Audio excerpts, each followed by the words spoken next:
Welcome to TSAT. Let us see the continuation of our topic. We are at NEET crash course for zoology subject. ఇక ఈ రోజున మనము remaining topics గురించి ఒకసారి డీటెయిల్గా మాట్లాడుకుందాం. నెక్స్ట్ కంటిన్యూషన్లో మనం చూసినట్లయితే next question, the epithelial tissue present on the inner surface of branchioles and fallopian tubules is known as. This is the another question. ఒకసారి ప్రశ్నను పరిశీలిస్తే ఎపిథీలియల్ టిష్యూ ఉపకళా కణజాలంలో ఏ ప్రదేశంలో ఉన్నది అని అంటే బ్రాంకియోల్స్ మరియు ఫాలోపియన్ ట్యూబ్యూల్స్. బ్రాంకియోల్స్ అంటే సాధారణంగా మనందరికీ తెలుసు శ్వాసనాళికలు అని పిలుస్తాం. ఈ శ్వాసనాళికలు మరియు ఫాలోపియన్ ట్యూబ్యూల్స్ అంటే మన శ్రీబీజ వాహికల్లో ఏ రకానికి చెందినటువంటి ఎపిథీలియల్ టిష్యూ ఉన్నది అనేది ఇక్కడే ప్రశ్న. చాలా గుడ్ క్వశ్చన్ అండి. దీన్ని మనం ఒకసారి చూసినట్లయితే ఇంతకుముందు చెప్పినట్టుగా మనం ఆప్షన్స్లో ఎలిమినేషన్ మెథడ్కి వెళ్దాము. ఫస్ట్ గ్లాండ్యులార్ ఎపిథీలియం, ఫస్ట్ ఆప్షన్ ఇది. Second one ciliated epithelium, third one is the squamous epithelium, fourth one is the cuboidal epithelium.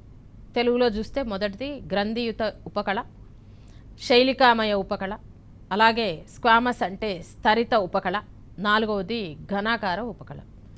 ఈ క్రింది వాటిలో అన్నీ కూడా మనకి సింపుల్ ఎపిథీలియం, అన్నీ కూడా ఏమంటారు ఉపకళా కణజాలానికి చెందినటువంటివే ఉన్నాయి. వీటిల్లో ఏది మనకు ఫాలోపియన్ ట్యూబ్యూల్స్ బ్రాంకియల్స్లో ఉందో క్వశ్చన్ అడగడం జరిగింది.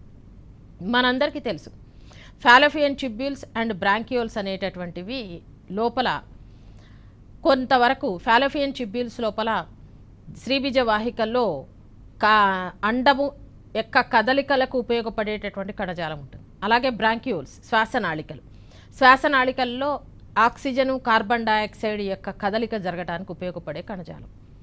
ఈ ఉపయోగపడేటటువంటి కణజాలము ఖచ్చితంగా మనకు కదలికకు ఉపయోగపడే కణజాలం ఏది అని పరిశీలించి చూసినట్లయితే glandular epithelium, first option glandular epithelium. Glandular epithelium అంటే గ్రంథియుత ఉపకళ. గ్రంథియుత ఉపకళ కానే కాదు, ఎందుకు అంటే అది కేవలం కొన్ని రకాలైనటువంటి స్రావాలను స్రవిస్తూ ఉంటుంది. మనకి ఇక్కడ స్రావాల యొక్క ఉపయోగం లేదు. Next ciliated epithelial tissue. Ciliated అంటే కశాభయుతమైనటువంటి కణజాలం. ఈ కశాభయుతమైనటువంటి కణజాలము ఏం చేస్తుంది అంటే పదార్థాలను అటు ఇటు కదుపుతుంది. కాబట్టి this is the correct answer. Next one squamous epithelium. Squamous epithelium అంటే స్థరిత శల్కల ఉపకళగా పరిగణిస్తాం. ఇది కేవలం మనకు అవయవాల యొక్క ఉపరితల భాగాల్లో ఏర్పడటానికి ఉపయోగపడేటటువంటి కణజాలం. క్యూబాయిడల్ ఎపిథీలియల్ టిష్యూ అనేటటువంటిది పూర్తిగా ఈ ప్రదేశాల్లో ఉండటానికి అవకాశం లేదు. కాబట్టి our answer is the ciliated epithelial tissue. Next second క్వశ్చన్కి వెళ్దాం. సెకండ్ క్వశ్చన్ను మనం పరిశీలించి చూసినట్లయితే, in which of the following preparations are likely to come across the cell junctions most frequently. ఈ క్రింది వాటిలో మనకి ఎక్కువగా ఏ రకమైనటువంటి సెల్ జంక్షన్స్లో కనపడేటటువంటి కణజాలం ఉంటుంది అని చెప్పి అడగటం జరిగింది. సాధారణంగా మనం పరిశీలించి చూసినట్లయితే ఈ సెల్ జంక్షన్స్లో ఉండేటటువంటి కణజాలము అంటే సెల్ జంక్షను అనేటటువంటిది ఎక్కడ ఉంటుందో మనం గమనించి చూడాలి. సెల్ జంక్షన్ అంటే రెండు కణాల మధ్యలో ఉండేటటువంటి కలిసేటటువంటి భాగాన్ని మనం సెల్ జంక్షన్గా పరిగణిస్తాం. సాధారణంగా ఇవి ఎక్కువగా కూడా మనకు అవయవాల వెలుపలితనంలో ఉండేటటువంటి నిర్మాణాలన్నీ కూడా all the external surfaces of the organs are covered by the number of epithelial cells. These epithelial cells are internally connected by the cell junctions. So, which type of cartilage can be seen in among these cell junctions is the question. Let us see the one by one. The answer is the first answer is the thrombocytes. Second answer is the tendon. Third answer is the hyaline cartilage. Fourth one is the ciliated epithelium. As we know that one, if we see the first one, thrombocytes. Thrombocytes are the sites which can be seen in the blood. Those thrombocytes cannot be appear in between the cells. రెండు కణాల మధ్యలో మనకు thrombocytes అనేటటువంటి నిర్మాణాలు ఉండవు. ఇవన్నీ కూడా మనము థ్రాంబోసైట్లు అనేటటువంటి నిర్మాణాలు కణము ఏదేమంటారు రక్తము గడ్డగట్టడానికి ఉపయోగపడేటటువంటి కణ పదార్థాల కోసం ప్రత్యేకించబడినటువంటి కణాలు. కాబట్టి ఇది ఆన్సర్ అవ్వడానికి వీల్లేదు. Next one, what is meant by tendon? Tendon అంటే ఏమిటి? టెండాన్ అంటే ఒక ఒక కండరాన్ని ఎముకతో కలిపేటటువంటి నిర్మాణాన్ని మనం ఏమంటాము? టెండాన్ అని పిలుస్తాం. ఇక మూడవది హైలిన్ కార్టిలేజ్. హైలిన్ కార్టిలేజ్ అనేటటువంటిది సాధారణంగా మనం చూసినట్లయితే ఇది 3వ రకానికి చెందినటువంటి ఉపకళా ఇది ఏమంటారు? సంయుక్త కణజాలం. ఈ సంయుక్త కణజాలము మనము పరిశీలించి చూసినట్లయితే సంయోజక కణజాలం అండి. ఈ సంయోజక కణజాలము 2 కణాల మధ్యలో గ్యాప్ జంక్షన్స్ లోపల ఉండటానికి అవకాశం ఉంది.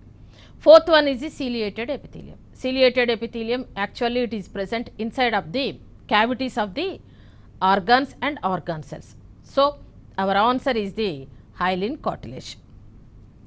Next question, the function of oxytocin is to help in. Oxytocin యొక్క ఉపయోగం ఏంటి అనేటటువంటిది ఇక్కడ క్వశ్చన్గా అడగటం జరిగింది. ఈ ఆక్సిటోసిన్ అనేటటువంటిది ఒక రకమైనటువంటి హార్మోన్. మనందరికీ తెలిసినటువంటి విషయమే. As we know that one, we are having the different types of endocrine glands. ఈ అంతఃస్రావక గ్రంథులు శరీరం లోపల వివిధ భాగాల లోపల ఉన్నాయి. ఈ అంతఃస్రావక గ్రంథుల్లో అతి ముఖ్యమైనటువంటి అంతఃస్రావక గ్రంథి మనము పిట్యూటరీ గ్రంథిగా పరిగణిస్తాం. The pituitary gland is located above the palate. ప్యాలెట్కు పై భాగాన, అంటే it is located on the hypothalamus region of the diencephalon. ద్వారగోర్ధం యొక్క హైపోథాలమస్ భాగం లోపల మనకి పిట్యూటరీ గ్లాండ్ ఉంటుంది. పిట్యూటరీ గ్లాండ్లో 3 పార్ట్స్ ఉంటాయి. ఒకటి పూర్వలంబిక, మధ్యలంబిక, పరలంబిక.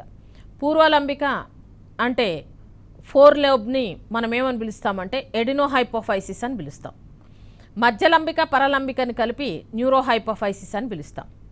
పిట్యూటరీ గ్లాండ్ యొక్క పూర్వలంబిక అంటే పిట్యూటరీ గ్రంథి యొక్క పూర్వలంబిక అయినటువంటి ఎడినోహైపోఫైసిస్ భాగం నుంచి మనకి సాధారణంగా 6 రకాలైనటువంటి హార్మోన్లు విడుదలవుతాయి. ఇక పిట్యూటరీ పరలంబిక అయినటువంటి న్యూరోహైపోఫైసిస్ నుంచి 2 రకాల హార్మోన్లు ఏర్పడతాయి. ఒకటి ఏడిహెచ్ లేదా వాసోప్రెసిన్ అనే హార్మోను, రెండవది ఆక్సిటోసిన్ అనే హార్మోన్. ఈ ఆక్సిటోసిన్ అనే హార్మోన్ యొక్క ఉపయోగం ఏంటి అని చెప్పి ఇక్కడ క్వశ్చన్ అడగడం జరిగింది. Let us see the options. Is it useful for the childbirth or gametogenesis? Third option is the growth. Fourth option is the lactation. Actually, the oxytocin is an important hormone which is formed during the gestation period of the human being. ఆ మానవుని లోపల gestation period అంటే గర్భావధి సమయం లోపల, పిండం ఎదుగుతూ ఉన్న సమయం లోపల ఈ ఆక్సిటోసిన్ అనే హార్మోన్ ఏర్పడుతుంది. ఈ ఆక్సిటోసిన్ హార్మోన్ దేనికి ఉపయోగపడుతుంది అని అంటే చైల్డ్ బర్త్ అంటే డెలివరీ పూర్తి స్థాయిలో జరగడానికి ఉపయోగపడుతుంది. అంటే పెల్విక్ రీజన్ యొక్క మజిల్స్ని కాంట్రాక్ట్ చేయడానికి, బిడ్డ బయటకు రావడానికి ఉపయోగపడుతుంది. This is known as parturition. దీన్ని మనం ప్యాక్చురేషన్ అని పిలుస్తాం డెలివరీని. కాబట్టి ఇది ఆక్సిటోసిన్ యొక్క ముఖ్యమైనటువంటి విధిగా పరిగణిస్తాం. First option is the correct one. Let us see the remaining options. Second one gametogenesis. Gametogenesis అంటే బీజ కణాల ఉత్పత్తి. ఆక్సిటోసిన్కి గ్యామెటోజెనిసిస్కి సంబంధం ఏమీ లేదండి. బీజ కణాల ఉత్పత్తికి దానికి ఎటువంటి సంబంధం లేదు. నెక్స్ట్ మూడవది growth is a special character which is simulated by the somatotrophic hormone. పెరుగుదల హార్మోన్ వల్ల గ్రోత్ అనేది జరుగుతుంది, కానీ ఆక్సిటోసిన్ వల్ల కాదు. నాలుగవది లాక్టేషన్ అంటే ఇది పూర్తిగా బిడ్డకు క్షీరము లేదా పాలు ఇవ్వటాన్ని లాక్టేషన్ అంటాం. ఈ lactation and child birth are the 2 important phenomena which are regulated by our oxytocin. You should remember. This is the most important. Next one, let us see the second question. Which set is similar? Another important question. Here they are asking about the similar sets which are interrelated with each other. You should identify the similar set, not non-similar. ఈ క్రింది వాటిలో ఒకే విధంగా ఉన్నటువంటి 2 భాగాలను గుర్తించండి అని అడుగుతున్నారు. ఏమిటివి ఒకే విధంగా ఉన్నాయి అని అంటే, first one corpus luteum and Graafian follicles, first option. Second option sebum and sweat. Third option bundle of His and pacemaker. Fourth option vitamin by I think that vitamin B3 and niacin. ఈ వీటిలలో మనకి 4 ఆప్షన్స్లో కూడా మనకి ఏది ముఖ్యమైనది అనేది మనల్ని 2 ఒకే విధంగా ఉన్నాయి అని చెప్పి అడగడం జరిగింది question. Corpus luteum and గ్రాఫియన్ follicles. As we know that one, in the female reproductive system, we can see the 2 ovaries are located in the pelvic region. Inside each ovary, it has stroma inside of the ovary, stroma. In the stroma, we can see the developing embryo, developing follicles, follicles. Those follicles are known as the Graafian follicles. When the Graafian follicle undergoes the ovulation, then it will becomes into the corpus luteum. So these are interrelated with each other. This is the correct answer. సాధారణంగా స్త్రీబీజ కోశం లోపల అభివృద్ధి చెందుతున్నటువంటి పుటికలు ఉంటాయి. ప్రతి నెల స్త్రీజీవి శరీరం నుంచి ఒక అండం విడుదలవటానికి ఒక గ్రాఫియన్ పుటిక అనేది ఎదుగుతూ ఉంటుంది. గ్రాఫియన్ పుటిక పగిలి అండాన్ని విడుదల చేయగానే దాన్ని కార్పస్ లూటియం అంటాం. కాబట్టి గ్రాఫియన్ పుటిక మరియు కార్పస్ లూటియం అనేటటువంటి 2 కూడా సిమిలర్గా ఉన్నటువంటి అంశాలు. రెండవది సీబమ్ అండ్ స్వెట్. సీబమ్ అంటే మనము సాధారణంగా సెబేషియస్ గ్లాండ్స్ నుంచి మనకు ఒక రకమైనటువంటి క్రొవ్వు వంటి పదార్థం విడుదలవుతుంది. సీబమ్ అనేటటువంటి పదార్థాన్ని క్రొవ్వు వంటి పదార్థము అది సెబేషియస్ గ్లాండ్స్ నుంచి విడుదలవుతుంది. దాన్ని మనం స్వెట్ చెమటని కలిపారు. చెమట అనేటటువంటి స్వెట్ అనేది స్వేద గ్రంథుల నుంచి విడుదలవుతుంది. సీబమ్ సెబేషియస్ గ్లాండ్స్ నుంచి విడుదలవుతుంది. కాబట్టి ఈ 2 డిస్సిమిలర్గా ఉన్నాయి కాబట్టి ఇది ఆన్సర్ అవ్వడానికి అవకాశం లేదు. Next one, bundle of His and pacemakers. As we know that one, bundle of His are the structure which arises from the AV node of the heart. It is connected with the AV node. From the bundle of his, number of Purkinje fibers will arise. Those Purkinje fibers are innervated into the walls of the ventricles. And it is it related with the pacemaker? ఈ bundle of his అనేది face maker తోటి కలపబడి ఉంటుందా? Yes. మన శరీరంలో 2 face makers, గుండెలో 2 face makers లేదా లయారంభకాలు ఉన్నాయి. ఒకటి ఎస్ఏ నోడ్, సైనో ఆరికులార్ నోడ్. రెండవది ఏవి నోడ్, ఏచియో వెంట్రికులార్ నోడ్. ఈ ఏవి నోడ్ అయిన ఏచియో వెంట్రికులార్ నోడ్ నుంచే బండిల్ ఆఫ్ హిస్ అనేది ఎరైజ్ అవుతుంది. కాబట్టి ఈ ఆన్సర్ కూడా కరెక్టేనండి. Next one, niacin and it is అనేటటువంటి దాన్ని మనం విటమిన్ B3ని నియాసిన్తో కలపవచ్చా? కలపడానికి వీల్లేదు.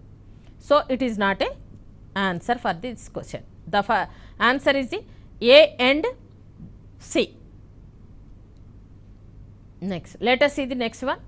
Toxic agents present in food which interfere with the thyroxine synthesis lead to the development of. సాధారణంగా కొన్ని విష పదార్థాల వలన ఆహారంలో మనకి థైరాక్సిన్ యొక్క సింథసిస్ అనేది సరిగ్గా జరగకపోతే ఏం జరుగుతుంది? డెవలప్మెంటల్ యాక్టివిటీస్ మానవుని శరీరంలో అని క్వశ్చన్ అడగటం జరిగింది. ఇక మనం ఇక్కడ పరిశీలించి చూసినట్లయితే thyroid gland is an second important gland in human body which is located in the pharynx region. గ్రసని భాగంలో సీతాకోక చిలుక ఆకారంలో ఉండేటటువంటి నిర్మాణాన్ని థైరాయిడ్ గ్రంథి అంటాం. ఈ థైరాయిడ్ గ్రంథి నుంచి మనకు థైరాక్సిన్ అనే హార్మోన్ విడుదలవుతుంది. ఇది అన్ని బయలాజికల్ యాక్టివిటీస్ని, basic metabolic activities, basic metabolic rate, సాధారణ జీవక్రియ వేగాన్ని లేదా రేటును నియంత్రించేటటువంటి హార్మోన్గా థైరాక్సిన్ని చెప్పుకుంటాం. ఇది 3 రకాలుగా ఉంటుంది, T3, T4. ఈ రెండింటిని కలిపి మనం థైరాక్సిన్ అంటాం. ఈ థైరాక్సిన్ హార్మోన్ T3, T4 లో థైరాక్సిన్ హార్మోను ఎక్కువ తక్కువ విడుదలవ్వడానికి కూడా అవకాశం ఉంటుంది. ఈ థైరాక్సిన్ హార్మోను థైరాయిడ్ గ్రంథి నుంచి విడుదలవ్వాలి అని అంటే పిట్యూటరీ గ్రంథి నుంచి వచ్చే థైరాయిడ్ స్టిమ్యులేటింగ్ అనేటటువంటి హార్మోను థైరాయిడ్ గ్రంథిని ప్రేరేపించినప్పుడు మాత్రమే థైరాయిడ్ గ్రంథి నుంచి T3, T4 హార్మోన్లు విడుదలవుతాయి. సో మనం తీసుకునే ఆహారంలో టాక్సిక్ పదార్థాలు, విష పదార్థాలు ఉండటం వలన అది ఏ విధంగా శరీరాన్ని ప్రభావితం చేస్తుందనేది ఇక్కడ ప్రశ్న. ఆప్షన్స్ చూద్దాం. 1 toxic goitre, second one cretinism, third one simple goitre, fourth one is the thyrotoxicosis. ఈ 4 ఆప్షన్స్ని ఒకసారి చూద్దాం. First one is the toxic goitre. Goitre అంటే థైరాయిడ్ గ్రంథి బల్జుడ్గా అవటం, ఉబ్బటాన్ని మనం గోయిటర్గా పరిగణిస్తూ ఉంటాము. ఇది టాక్సిక్ గోయిటర్గా మనం కన్సిడర్ చేయడానికి వీల్లేదు. టాక్సిక్ సబ్స్టెన్స్ తీసుకున్నంత మాత్రం టాక్సిక్ గోయిటర్ అనేది రాదు. Second one cretinism. క్రెటినిజం అంటే ఏంటి? సాధారణంగా తల్లి గర్భవతిగా ఉన్నప్పుడు తన ఆహారంలో సోడియం ఏమంటారు, ఉప్పుకు సంబంధించినటువంటి అయోడిన్ కలిగినటువంటి, తక్కువ అయోడిన్ కలిగినటువంటి ఉప్పును ఆహారంగా తీసుకున్నప్పుడు, తక్కువగా తీసుకున్నప్పుడు, అయోడిన్ లేనటువంటి ఆహారాన్ని తీసుకున్నప్పుడు పుట్టేటటువంటి బిడ్డలో అయోడిన్ లోపం వలన క్రెటినిజం కలిగినటువంటి పిల్లలు ఏర్పడటం జరుగుతుంది. దీంట్లో stunt and growth, next one mentally retardness అనేటటువంటిది రావడం జరుగుతుంది. కానీ ఇక్కడ క్రెటినిజం అనేది తల్లి గర్భవతిగా ఉన్నప్పుడు జరిగేటటువంటి అయోడిన్ లోపం వలన వచ్చేటటువంటి వ్యాధి. కాబట్టి మనం టాక్సిక్ ఏజెంట్స్ ఉన్నటువంటి పదార్థం తీసుకున్నప్పుడు థైరాక్సిన్ హార్మోను అడల్ట్ హ్యూమన్ బీయింగ్లో ఏ విధంగా ఎఫెక్ట్ చేస్తుంది అనే విషయం గురించి మాట్లాడుతున్నాం. Third one is the simple goitre. It causes the simple goitre. దీనివల్ల మనకి సింపుల్ గోయిటర్ అనేటటువంటిది రావడానికి అవకాశం ఉంటుంది. Fourth option is the thyrotoxicosis. It is not related with our subject. Okay, option is the third one. Next question letters ఇది. Next, tendons connect the. Tendons అనేవి వేటిని కలుపుతూ ఉంటాయి? ఇది ప్రశ్న అండి. టెండాన్ అంటే మనం ముందుగా తెలుసుకోవాల్సినటువంటి విషయము, టెండాన్స్ లిగమెంట్స్ అంటే ఏంటో చూద్దాం. సంయోజక కణజాలంలో 2 రకాలైనటువంటి నిర్మాణాలు మనకు కనిపిస్తున్నాయి. ఒకటి టెండాను, రెండవది లిగమెంట్.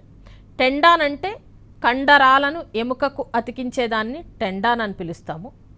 అదొక రకమైనటువంటి సంయోజక కణజాలం.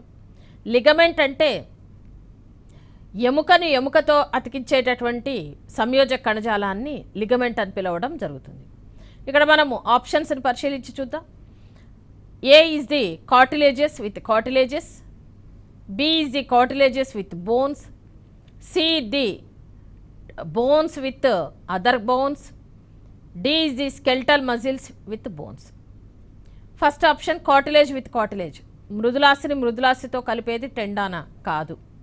కార్టిలేజ్ విత్ బోన్స్, మృదులాస్థిని మాత్రమే బోన్స్ కలుపుతుందా? కాదు. మృదులాస్థి కాకుండా అస్థి కండరాలను కూడా కలుపుతుంది బోన్స్కి tendon.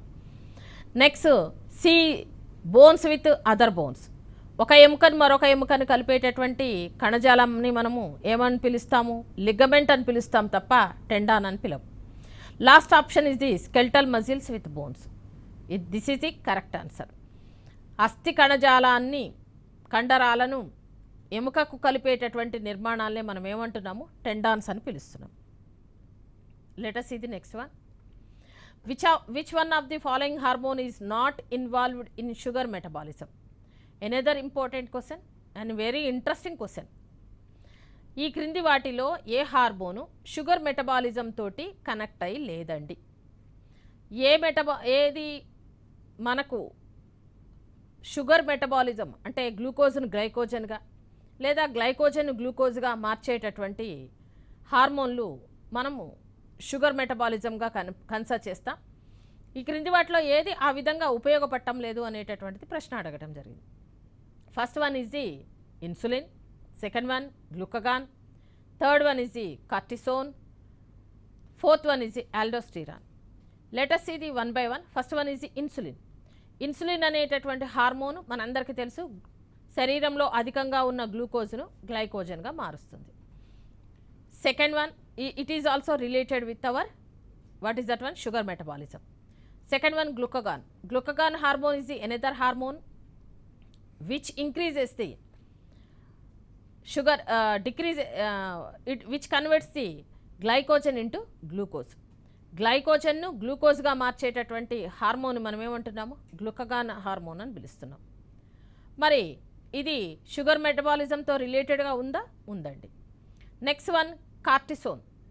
Cortisone is the another hormone which is secreted by the adrenal gland. It is also regulates the sugar metabolism. Cortisone అనేటటువంటి హార్మోను ఖచ్చితంగా మనం తీసుకునేటటువంటి ఆహారంలో ఉన్నటువంటి గ్లూకోజ్ లెవెల్స్ని తగ్గించడానికి ఉపయోగపడే hormone cortisone. Last one is the aldosterone. Aldosterone అనే హార్మోన్ చూసినట్లయితే ఇది కూడా ఎడ్రినల్ గ్లాండ్ నుంచి ఉత్పత్తి అవుతుంది. దీన్ని మినరలో కార్టికాయిడ్ హార్మోన్ అని పిలుస్తాం.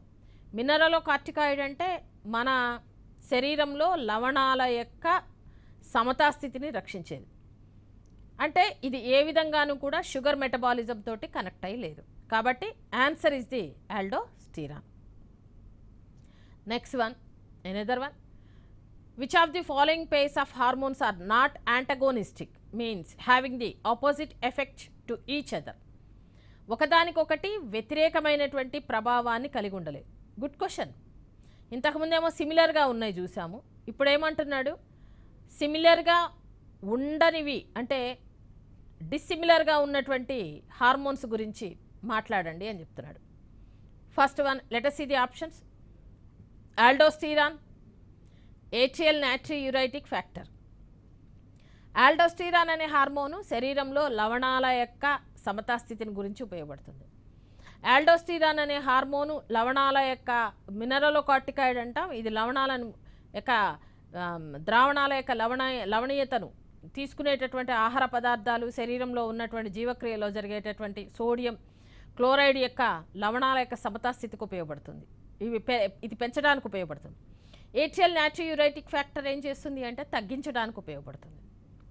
మన శరీరంలో ఒకవేళ ఏదైనా ఫ్యాక్టర్ లవణాల యొక్క గాఢత పెరిగిన అంటే రక్తం గాఢంగా ఉన్నప్పుడు ఏట్రియల్ నాట్రియూరైటిక్ ఫ్యాక్టర్ అనేది రిలీజ్ అయ్యి బీపీని తగ్గించి లవణాల యొక్క గాఢతను తగ్గించడానికి ఉపయోగపడుతుంది. Next one, relaxin and inhibin. Relaxin అనే హార్మోను, ఇన్హిబిన్ అనే హార్మోను రెండు కూడా మనకు ఒకదానికొకటి ఆపోజిట్ ఎఫెక్ట్స్ని కలిగి ఉంటాయి. ఒకటేమో రిలాక్సిన్ అంటే రిలాక్సిన్ హార్మోను శరీరంలో ఉన్న జీవక్రియలను సాధారణ ప్రక్రియలో జరగడానికి ఉపయోగపడుతుంది. ఇన్హిబిన్ ఏం చేస్తుంది? వాటిని ఆపడానికి ఉపయోగపడుతుంది. Third one is the parathormone and calcitonin. ఇవి రెండు కూడా రక్తంలో కాల్షియంని నియంత్రించడానికి ఉపయోగపడుతున్నాయి. ఇక insulin and glucagon.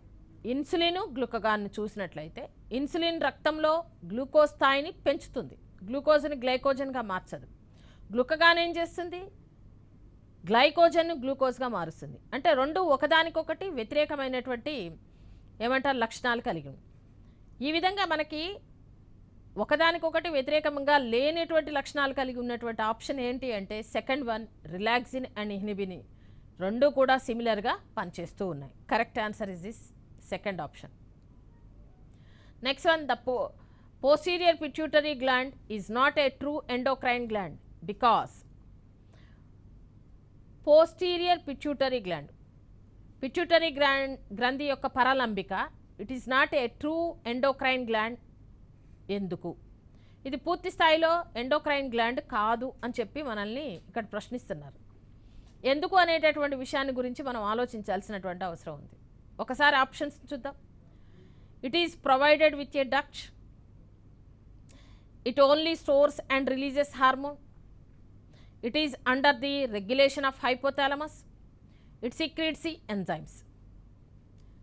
So if you see the options, posterior part of the pituitary gland ni a true endocrine gland ga enduku pilavadam ledu ane daniki answer మొదటి option, it is provided with a duct.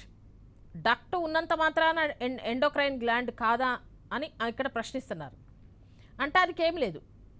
మనకు ప్యాంక్రియాస్ని తీసుకున్నట్లయితే, క్లోమాని తీసుకున్నట్లయితే pancreas అనేటటువంటిది duct ఉన్నటువంటి అంటే వాహిక ఉన్నటువంటి అంతఃస్రావక గ్రంథి. మిగతా అంతఃస్రావక గ్రంథులన్నీ కూడా సాధారణంగా డక్ట్లెస్ గ్లాండ్స్, నేరుగా రక్తంలోకి తమ స్రావాలను విడుదల చేస్తాయి. The one and only gland which is known as the exocrine gland, endocrine gland is the pancreas. Pancreas is acts as a one type of digestive gland, and another on the other side it is acts as a endocrine gland. Duct ఉండటము లేకపోవడాన్ని మీద ఆధారపడి ఇక్కడ దీన్ని endocrine gland అంటానికి కాదు అంటానికి వీల్లేదు. Second one, it only stores and releases the hormones. Yeah, this is the answer. సాధారణంగా పిట్యూటరీ గ్రంథి యొక్క పోస్టీరియర్ పార్ట్లో కేవలం హైపోథాలమస్ రిలీజ్ చేసిన హార్మోన్లు నిల్వ ఉండి అది రిలీజ్ చేయడానికి మాత్రమే ఉపయోగపడుతుంది. ఇది ఎట్టి పరిస్థితుల్లో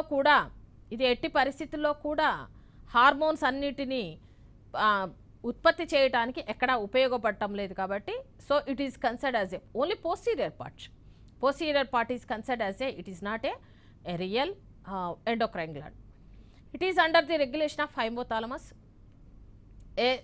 జనరల్గా పోస్టీరియర్ పార్ట్ ఈ హైపోథాలమస్ యొక్క రెగ్యులేషన్లో ఉందా అంటున్నారు. కంప్లీట్గా హైపోథాలమస్ యొక్క రెగ్యులేషన్లో ఏమీ లేదు. And it secretes the enzymes. So it is not a correct answer. ఇది ఎంజైమ్లను ఉత్పత్తి చేయటం లేదు.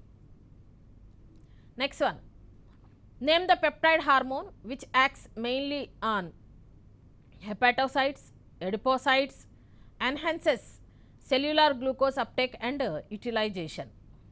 ఈ క్రింది వాటిలో ఏ హార్మోను హెపాటోసైట్స్, ఎడిపోసైట్స్లో సెల్యులార్ గ్లూకోజ్ని తీసుకోవడానికి ఉపయోగపడుతుంది అనేది ప్రశ్న.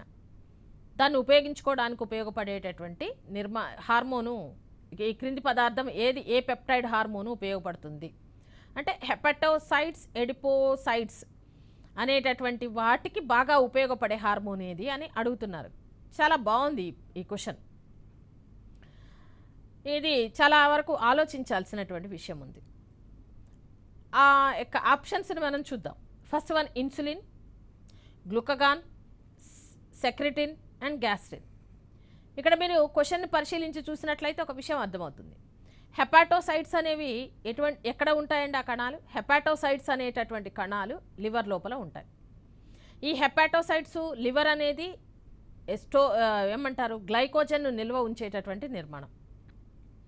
నెక్స్ట్ అలాగే ఇది బైల్ జ్యూస్ని కూడా ప్రొడ్యూస్ చేస్తుంది. నెక్స్ట్ ఎడిపోసైట్స్ అనేవి ఎక్కడ ఉంటాయండి? ఎడిపోస్ టిష్యూ లోపల ఉంటుంది.